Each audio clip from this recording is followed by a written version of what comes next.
إلى حضرة النبي المصطفى رسول الله صلى الله عليه وسلم. فاتحة. بسم الله. صراط الذين أنعمت عليهم غير المغضوب عليهم ولا الضالين ولا حول بسم الله الرحمن الرحيم. صابر.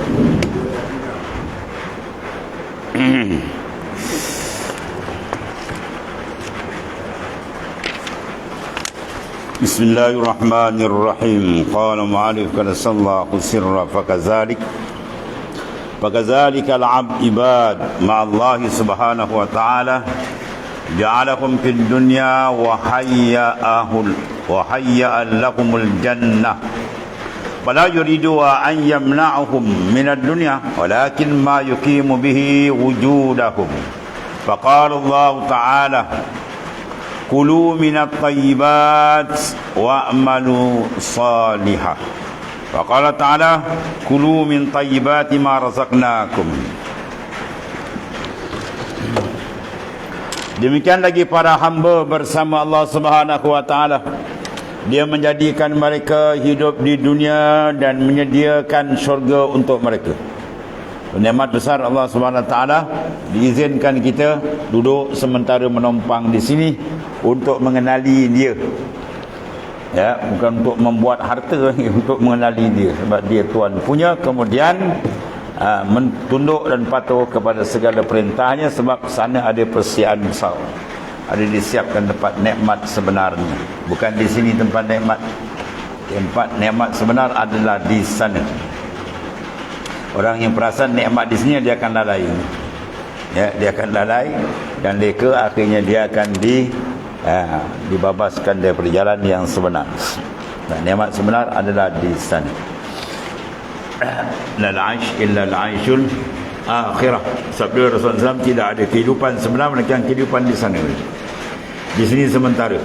Jadi Tuhan jadikan kita di sini dan diberinya kesempatan sementara di dunia dan disediakan tempat sebenar di syurga di sana. Maka dia tidak menghalang mereka daripada nikmat dunia. Allah Ta'ala tidak menghalang, ya, fala yuridu an yamna'ahum minad dunya. Tuhan tidak menghalang kita daripada mengambil apa yang dijadikan di dunia sebagai bekalan saja, bukan matlamat. Akan tetapi hanya perkara yang membantu mereka untuk kehidupan mereka. Jadi kita ambil sebagai, dia panggil keperluan. Kita mengambil dunia sebagai keperluan. Kita mengambil jalan akhirat, matlamat hidup ialah Allah Subhanahu Wa Taala. Itu beza. Jangan jadikan matlamat hidup dunia itu rosak. Maka firman Allah Ta'ala sebut dalam Quran, kulu, makanlah. Tuhan kata, Tuhan tak larang, kulu minat tayyibat. Maka di makanan yang elok, apa tayyibat? Minal halalat, daripada yang halal. Kemudian wa'malus salihah, dan beramal kamu dengan amal saleh. Ya, Imam Nawawi menyatakan, kalau tengok susunan ayat, Allah Ta'ala sebut apa dia? Kulu minat tayyibat, makan yang halal. Kemudian baru beramal saleh. Maknanya makan halal itu menjadi syarat untuk amal itu diiktiraf sebagai amal saleh. Bagaimana kalau dia makan yang tak halal, di bahan yang haram, kemudian buah saleh, amal dia tidak diterima. Tuhan tak terima amal yang dilakukan dalam keadaan Tuhan dia tadi tidak menjaga makanan dia tadi. Dia bakal gembat haram, riba, habis semua sapu. Lepas tu buat amal, jaji ke Mekah, semua tolak, mardud, ditolak oleh Allah Ta'ala. Ya, itu kena jaga tu. Sebab al-akul haram manzilatul syarti. Makan yang halal tu menepati syarat untuk amal tu diterima berdasarkan kepada ayat ini. Dan juga pada hadis yang sahih, seorang yang datang dalam keadaan as'ar ghabar, ya, badan dia berdebu, rambut dia kusut masai, tak terurus, maknanya menandakan dia penat, letih sangat. Kemudian dia mengangkat akan tangannya untuk berdoa. Maka dalam hadis sudah menyatakan, ya, wa mat'amuhu haramun wa mashrabu haramun wa malbasu haram wa ghudiya bil haram fa aina ma yustajabu lahu. Makan, minum, dipakai semua benda haram. Mana Tuhan nak layan ni? Padahal dalam keadaan dia letih, tapi jangan dilanggar syarat. Dilanggar syarat Tuhan tak layan. Tuhan Maha Pengasih, Maha Penyayang, tapi jangan langgar syarat. Langgar syarat habis. Di mana nak diterima kata baginda SAW, sedangkan makanan dia benda haram, pakaian dia benda haram, minuman dia benda haram, dia bergelombang dengan najis, ya, najis maknawi, itu minal muharramat, maka amal dia tidak diiktiraf oleh Allah Taala. Ya, beramal ni bukan boleh suka-suka kita. Ya, Allah. Dan makan yang halal barulah dia diiktiraf sebagai amal atau amal saleh. Dan lagi yang kedua didatangkan oleh tuan pengarang kita, kulu minat thayyibat ma razaqnakum. Firman Allah, maksudnya makanlah kamu daripada makanan yang elok. Maksud elok ni apa? Halal. Bukan elok mana protein tinggi, khasiatnya lebih, bukan. Kan tu saja, itu bagian untuk jasad. Yang ni bagian untuk roh. Makanan tu konteks dia ada dengan roh. Kalau makanan halal, dia akan jadi roh cantik. Kalau makanan dia haram, maka rohani dia akan rosak. Ya, itu masalah dia. Pada kena jaga dia. Jadi perut dia tadi dia kena jaga baik-baik. Jangan diisi benda yang tak elok. Jangan dijadikan perut dia macam tong sam. Apa? Ada pakai sumbat, internet, apa semua masuk, kacau.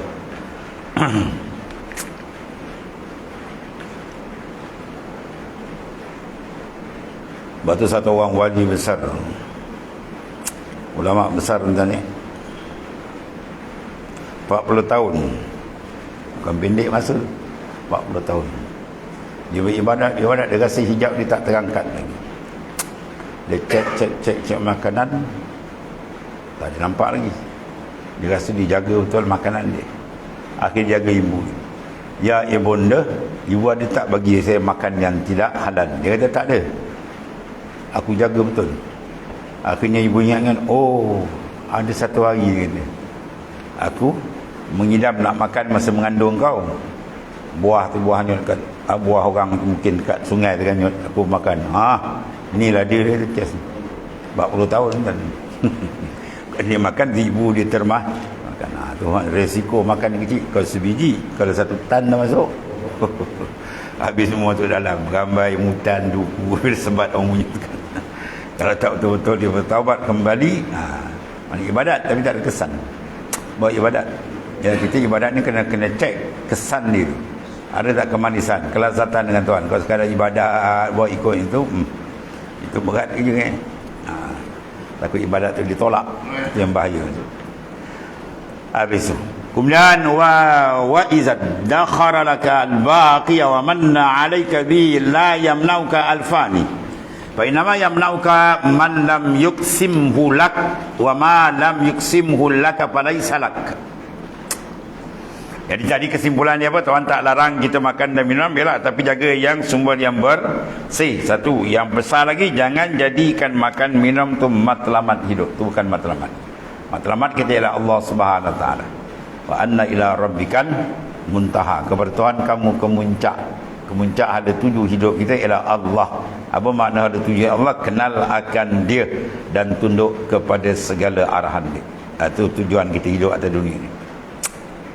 Banyak orang yang telah tersasar, ya, hidup di dunia matlamat dia dah lari. Bukan nak kenal Tuhan, kan Tuhan boleh tak kenal. Siapa yang tak kenal Tuhan? Binatang kapi, kan orang kapi mana dia kenal Tuhan? Lepas tu dia binatang, kapi ni binatang yang paling jahat. Inna syarrad dawab, kan? Sesungguhnya binatang yang paling jahat merangkak atas muka bumi, alladzina kafaru, orang yang kufur.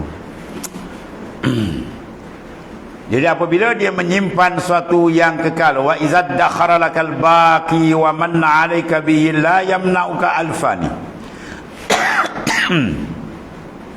Apabila dia, yakni Allah Subhanahu Wa Taala, menyimpan sesuatu yang kekal, apa? Al-jannah, syurga, untukmu, disediakan untuk orang beriman.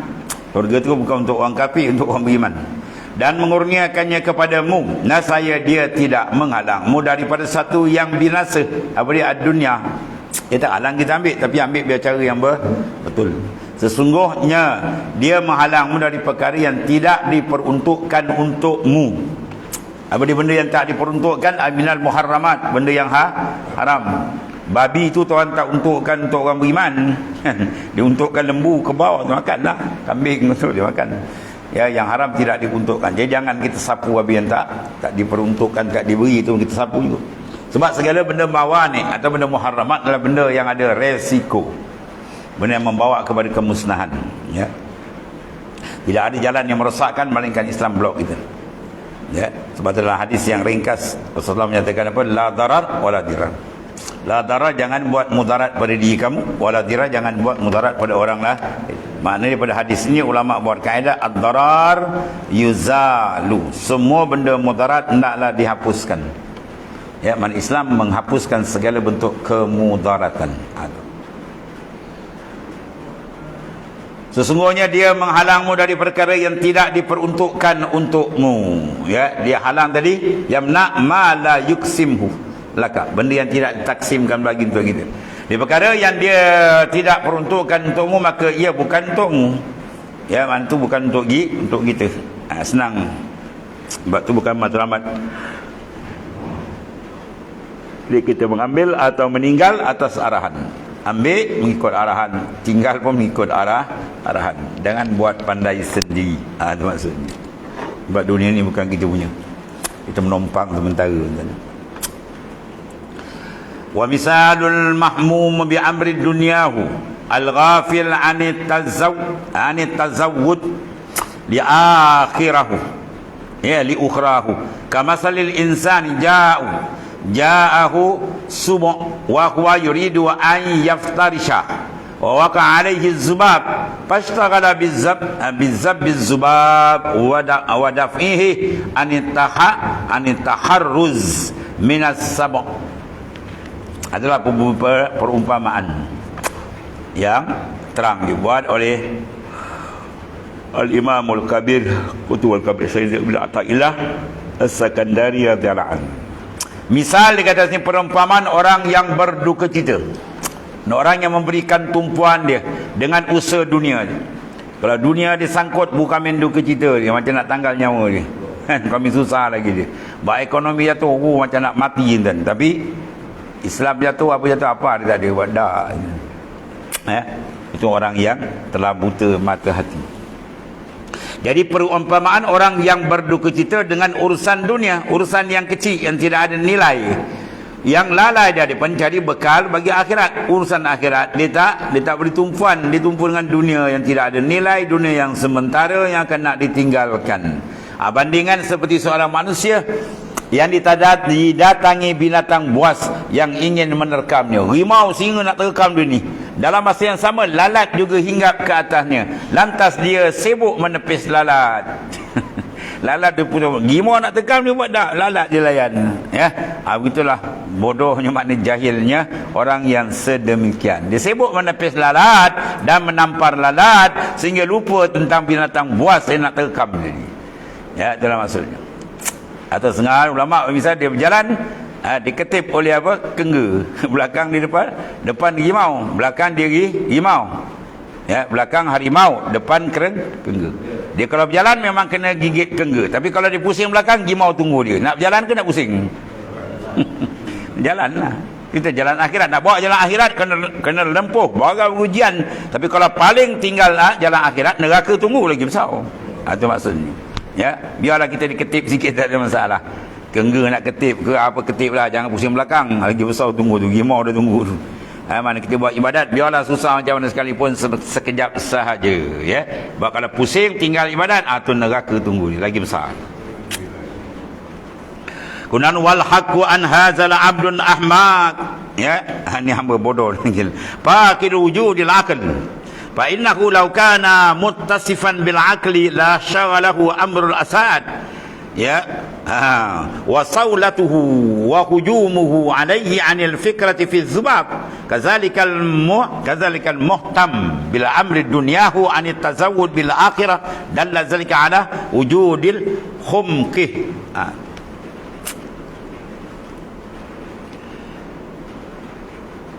Yang sebenarnya hamba itu adalah bodoh. Ahmak dia panggil terlampau bodoh. Ahmak atau dan af'al, mana si kamu isim tafdil, mana bodoh sangat. Siapa dia? Yang sebenarnya hamba itu adalah bodoh serta hilang akalnya, tak berakal panggil. Dia untuk tua kita kalau dengar cakap dia kena risiko, dia kata kau ni tak berakal lu kan. Kau ni tak berakal lu. Ya. Jika dia mempunyai akal, pasti dia disebutkan tentang singa.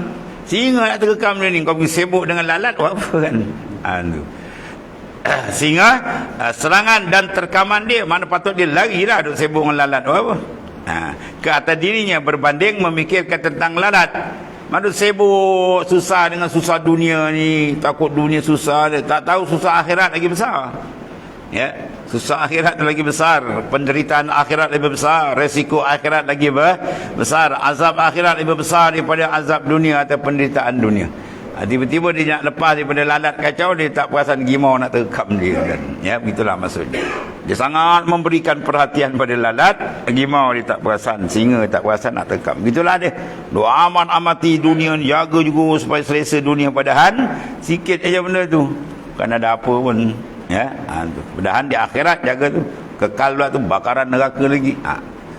Begitulah orang yang sibuk dengan urusan dunia, tak habis-habis kepala otak di siang malam pagi petang tanpa mengigau-ngigau dengan dunia ni, sehingga lupa mencari bekal untuk akhirat. Ini orang paling bodoh panggil. Hal ini menunjukkan tentang kebodohan dirinya.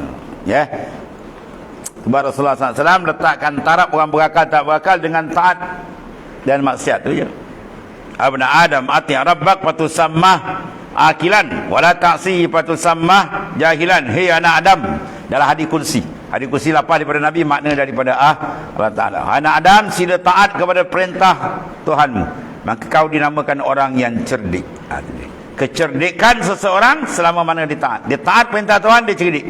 Dia langgar perintah Tuhan, tu bodoh panggil. Walaupun dia ahli fikir, profesor tu profesor bodoh panggil. Ya, marah dia kata bodoh, dan bukan bodoh lagi, bebal.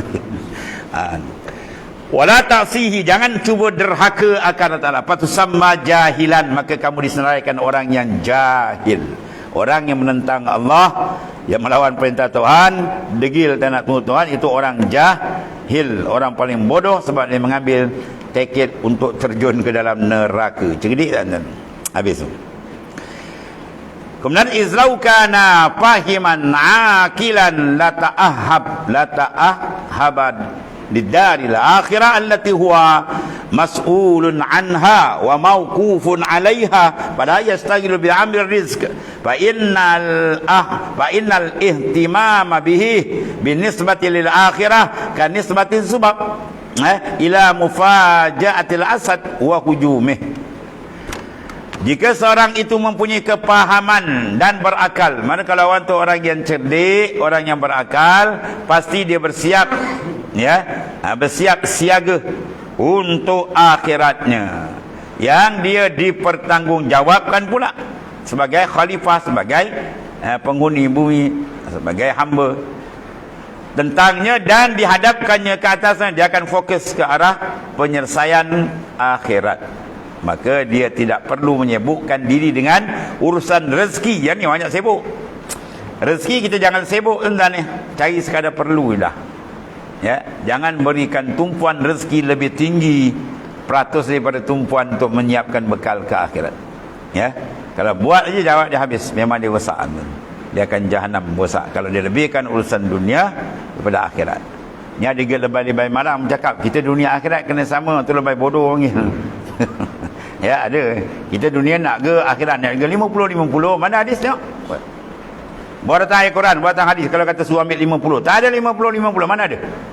Ya, bal tu'siruna al-hayatad dunya wal akhiratu khairun wa abqa. Bal tu'siruna al-hayatad dunya. Tuan dedahkan perangai manusia yang bodoh ni, tu'siruna al-hayatad dunya, dia melebihkan hidup dunia. Sedangkan wal akhiratu khairun wa abqa. Akhirat lebih baik, wa abqa lebih kekal. Jelas. Tak jelas lagi hadis Nabi, man talabad dunya adara bi akhirati wa man talabal akhirat adara bi dunya fa asiru ma yabqa ala ma yafna. Siapa kejar dunia, akhirat dia akan terjejas. Siapa gila kepada dunia, akhirat dia akan bermasalah. Dan siapa yang follow jalan akhirat, dia punya dunia akan terjejas. Dia mesti ada tu. Maka nak buat macam mana? Kita kejar sini, sini ada risiko. Kejar yang ni ada risiko. Bermakna satu benda yang tak boleh nak dicantum sama. Itu maksud dia. Maka Nabi buat keputusan, Rasulullah ajar kita, fa'asiru ma yabqa ala ma yafna. Kamu kena lebihkan yang kekal daripada yang akan punah jahanam, yang binasa di aladun. Itu keputusan Rasulullah buat. Fa'asiru, fi'il amar. Ya, al-amru yaqtal wujub tu kaedah fiqh dia. Bila datang sirah lapas arahan bermakna wajib kamu melebihkan urusan akhirat daripada dunia. Tak ada jalan sama 50-50 tak ada. Tu lebay malang ni banyak bercakap. Kan? Kita kena 50-50 share, 50-50. Ya, kalau lebay malang pun tak faham Quran dah hadir kata. Mesti lebih ke yang sana sebab sini sekejap je. Sebentar kan ni. Habis. Jika dia seorang yang mempunyai kepahaman dan berakal, pasti dia bersiap siaga untuk akhiratnya tu, dan dia dipertanggungjawabkan tentangnya dan dihadapkan ke atasnya, maka dia tidak perlu menyibukkan diri dengan urusan rezeki. Urusan rezeki jangan sibuk, semua ambil sekadar perlunya lah. Ya. Ini urusan rezeki tuan dunia, siang malam macam pecah kepala. Urusan akhirat dia buat main-main. Dia terbalik, kepala ke bawah, kaki ke atas. Seperti ini semua lalat dengan kemunculan serangan seekor singa. Macam itulah banding dia. Ya, lalat kacau kita, ni singa pun nak kacau. Mana berat punya kacau? Tentulah singa lebih besar. Mana azab akhirat lebih besar, penderitaan akhirat lebih besar nak bandingkan penderitaan dunia yang sementara, ya. Jangan disilap. Mana letakkan keadaan jadi rosak. Wa misalul muddakhir pula. Wa misaluh al-muddakhiri li amanatika 'abdil malik la yara anna lahu ma'a sayyidihi syai'an wa la ya'tamilu 'ala ad-dikhari ma fi yadihi wa la budda lahu minhu illa ma yakhtaruhu as-sayyidu lah. Perumpamaan orang yang menyimpan kerana amanah seperti hamba raja yang melihat bahawa tiada satu baginya bersama tuannya, dan dia tidak berpegang ke atas simpanan di tangannya, dan dia tidak dapat tidak baginya melainkan apabila dipilih oleh tuannya untuknya. Faham? Faham tak? Bahasa Melayu lah tu. Kau bahasa keling. Misal muddakhir, misal orang yang menyimpan, ya, menyimpan di amanah abdi. Kerana amanah tu. Dia menyimpan benda amanah. Bandingan dia apa? Jadi kita penyimpan amanah, pemegang amanah. Kita ada amanah dengan Allah tu maksudnya. Jadi bandingan ni ke Abdul Malik seperti hamba raja. Hamba raja yang melihat bahawa tiada suatu baginya bersama tuannya. Dia la yara anna lahu ma'a sayyidi syai'an, bahawa tidak ada bahawa baginya serta rajanya suatu pun, dan dia tidak berpegang wala ya'tamid ala dihar, dan dia tidak berpegang ke atas simpanan di tangannya, dan tidak dapat dia baginya wala budda lahu minhu illa ma yakhtar lisayd, melainkan barang yang apa dipilih oleh tuan. Itu sifat hamba. Mana dia rasa dia tidak memilih apa yang ditentukan oleh tuan saja yang dah dapat. Kalau tuan tak bagi, tak adalah. Jadi maknanya dia kena berpegang apa yang telah ditaksim oleh tuan. Begitulah kita dengan Allah Ta'ala. Benda tu semua tuan dah siap, tuan dah taksimkan, rezeki dan sebagainya. Ya. Wa min dabatin fil ard illa 'ala Allah rizquha, tidak ada yang melata atas muka bumi melainkan rezeki dia semua dah disiapkan oleh Allah Ta'ala.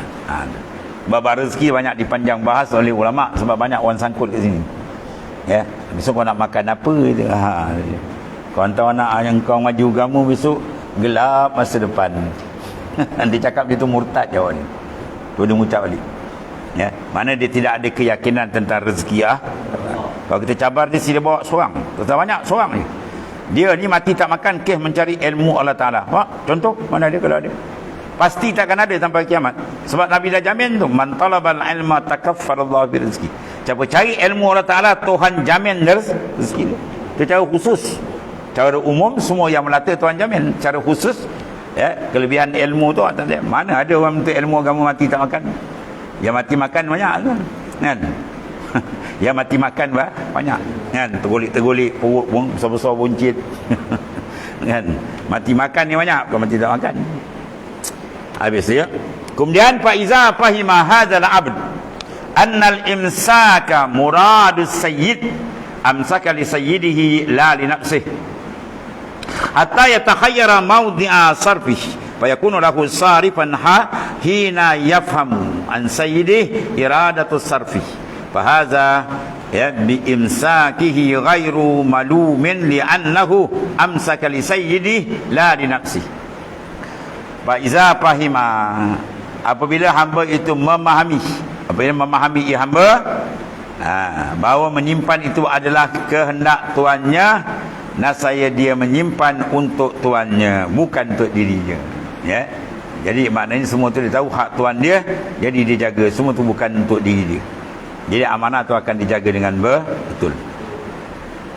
Ni tuan dia bagi duit 2 juta, cari barang kat negara buat balik menjaga. Dia pergi sana, dia beli rumah, dia nikah kat sana. Tuan kata, mana barang tak balik-balik? Pergi balik barang, rupa dia kata, dah, duit dah habis. Sebab apa? Dia dah menikah sana, dia buat beli rumah. Memang kena balon jawab dia. Ya, orang bagi, dia buat kerja lah lain. Begitulah Tuan jempak kita ke dunia. Bukan nak suruh kita bersenang kat sini.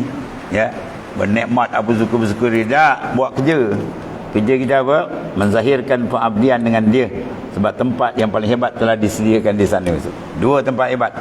Tempat nikmat pun hebat, tempat azab pun hebat mana. Sehingga dia memilih tempat agihannya, maka dia menguruskan baginya ketika dia memahami kehendak dari tuannya untuk mengagihkannya. Maknanya hamba yang faham akan kehendak tuan dan berjalan baik, hamba itu selamat. Kalau tidak, sebaliknya lah, dia tak selamat. Maka menyimpannya itu bukanlah satu yang tercela, kerana dia menyimpan untuk tuannya, bukan untuk dirinya sendiri. Sebab hamba dia dimilik, dia tidak boleh memilik. Hamba mana ada milik tuan ni? Tuhan boleh jual di mana? Lebih lagi kita hamba dengan Allah Ta'ala, kita tidak ada memilik. La yamliku li nafsihi naf'an wala darra. Kita tidak memilih manfaat atau mudarat. Hakikat insan itu la yadur wala yanfa. Dia tidak boleh memberi mudarat dan tidak boleh memberi manfaat. Itulah hakikat makhluk. Yang memberi manfaat hakikat huwallah, yang memberi mudarat pun hakikat huwallahu ta'ala. Kadzalika ahlul ma'rifah billahi, ya, in bazalu falillahi wa in amsaku falillahi, ya, yabtaguna ma fihi ridha, la yuriduna bibazlihim wa imsakihim illa iyyah. Fahum quzzanun umana'u wa'i wa abidun, ya, kubara'u wa abraru kurama, harrarahumul haqqu min rikil asar, falam yamilu ilaiha bihubbin. Itu yang penting. Walam yukbilu alaiha biwuddin. 2 benda tu nak biar pasti. Maknanya apa? Terpahat di kalbi kita. Ya, fala yamilu ilaiha bihubbin, 1. Walam yukbilu alaiha biwuddin. Demikianlah ahli ma'rifah, ya, orang yang sampai kepada tajuk besar dia dicempak ke dunia ialah untuk makrifat akan Allah Ta'ala. Ahli makrifat apa? Mereka berbelanja, ya, mereka bukan tak belanja, bazalu, tapi bazalu lillah, kerana Allah Ta'ala. Ya, dia bekerja kerana Allah, dia makan minum kerana Allah, apa saja dia buat semua kerana Allah, tuan dia. Begitulah hamba yang sejati, dia buat semua tu untuk tuan dia. Jika mereka menyimpan, maka kerana Allah, dia buat semua tu kerana Allah.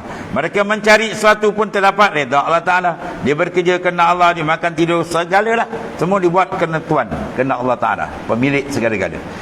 Tidak mereka kendaki dengan perbelanjaan dan menyimpan itu, melainkan hanya dia, iaitu Allah Ta'ala saja. Mereka adalah penyimpan yang sangat amanah, ya, golongan yang akan selamat. Allahumma ja'alna minhum. Habis, kemudian hamba-hamba yang agung, ya, dan orang-orang baik, hamba-hamba yang baik, yang dipuji maknanya, yang sangat mulia, mereka telah dimerdekakan oleh al-haq dari kehambaan makhluk. Ya, harrarahumul haq min rikil asad. Harrara itu apa? Memerdekakan hum akan mereka itu al-haq oleh Allah Ta'ala. Al-haq, Tuhan merdeka di mana-mana takluk dia mirikil asar, daripada jadi kehambaan bagi makhluk. Mana jiwa dia tidak jadi hamba pada makhluk, dia hanyalah hamba kepada Allah Ta'ala. Berbahagialah mereka yang menjaga kehambaan dia hanya kepada Allah, bukan jadi hamba pada makhluk, tak. Apatah lagi makhluk yang bernama nafsu dan syaitan dan dunia, itu lagi dah parah. Jadi kemuliaan seorang bila dia menghambakan diri hanya kepada Allah dan dia tidak jadi hamba kepada yang lain. Itu maksud dia. Mereka tidak cenderung, tengok tu. Ya, fala yamilu ilaiha, mereka tak cenderung kepadanya. Kepada apa? Asar, pada makhluk. Wajzib qulubana anin nazar ilaiha. Wajzib, minta Allah Ta'ala jazbah, tarik kepada hati kita, mail cenderung kepada apa? Makhluk tadi. Itu sama doa. Allahumma ja'al min ahli tajarrud minal akwan. Jadikan kita ni ahli tajarrud, makna yang bersunyi diri, anil matruk, anil akwan. Akwan apa? Makhluk. Jadi kalbi kita sunyi dengan Tuhan, makhluk termasuk dalam kalbi. Kemudian Allah tarik wajzib qulubana anin nazar ilaiha. Mana Allah tarik hati kita daripada memandang-mandang kepada akuan, pada makhluk tak. Ya, wajib sekolah anil nazar ilai. Kemudian baru minta baru dipancarkan nur makrifat. Ya, wajib qulubana anil nazar wasukunlah hatta yang kashifalana anwar muraqabah wal. Mana terpancarnya nur muraqabah, terpancarnya nur musyahadah bila kalbi dia terlepas daripada tu je keadaan dia tadi. Mereka tidak cenderung kepadanya dengan perasaan cinta. Mana jangan sekali-kali berani-berani nak bubuh cinta dengan makhluk, cinta sebenar, maka rosak dia nanti. Satu, dan mereka tidak menghadapnya dengan perasaan kasih. Ya, walam yukbilu, mereka tak berhadap alaiha alal asar, kepada makhluk biwuddin, dengan kasih. Banyak sini kita select. Ya, banyak sini kita mengaku dah banyak dah kasih dan juga cinta kita letak kepada pada harta benda, pada pangkat jawatan. Dia gila pangkat jawatan, sanggup bohong, sanggup tak jaga agama, sanggup gadai negara. Betul? Ya, bergebut, tak dapat pun dapat, sogok sana, tipu sana, rasuah, sama tu. Tu wujud dia. Wuddin, ada wud dengan hub kepada asar, rosak. Terus rosak. Akhirnya tak kerti nak jaga agama. Benda yang paling besar dalam hidup manusia, dalam hidup insan ialah agama ad-din. Orang yang tidak menjaga agama, orang taraf dia lebih teruk daripada haiwan yang berkaki empat, lebih teruk daripada yang dalam kandang. Ya, tanpa agama tak ada arti hidup insan. Bila tak ada agama, mana apa? Kontak dia tak ada dengan Tuhan, habis tak? Ya, binatang pun boleh tasbih. Wa in min syai'in illa yusabbihum walakin la yafhum tasbihahum. Mu je tak faham tasbih mereka. Dia habis tasbih, dia mati. Selagi dia hidup, dia bertasbih. Bermakna dia ada kontak, walaupun akal tak ada, dia sentiasa bertasbih. Tiba-tiba yang berakal tak kerti buat kontak dengan Tuhan, memutuskan hubungan dengan Tuhan, habis dia awal. Dia kata balhum adal, bahkan lebih sesat daripada yang berkaki empat. Habis itu. Jadi makna sini apa? Jaga jangan mailul qalbi, mana dan wuddin. Ya, perasaan tu, kasih, tersangkut, cinta tu kepada yang lain. Letak kita punya cinta sebenar hanya kepada Allah. Tauhidkan mahabbah, cinta kita hanya kepada Allah Ta'ala. Barulah rohani dia boleh berjalan, dan baru rohani dia akan dibukakan oleh Allah Ta'ala jalan ma'rifat sebenar. Wa qad mana'ahum ila akhir wallahu a'lam. Bismillahirrahmanirrahim. Alhamdulillah.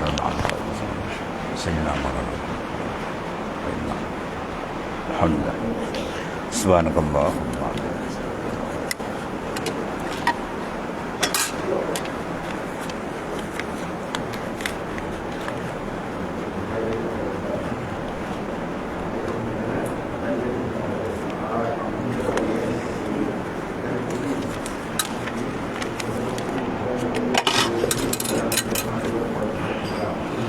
Ya Karim ya Rabb.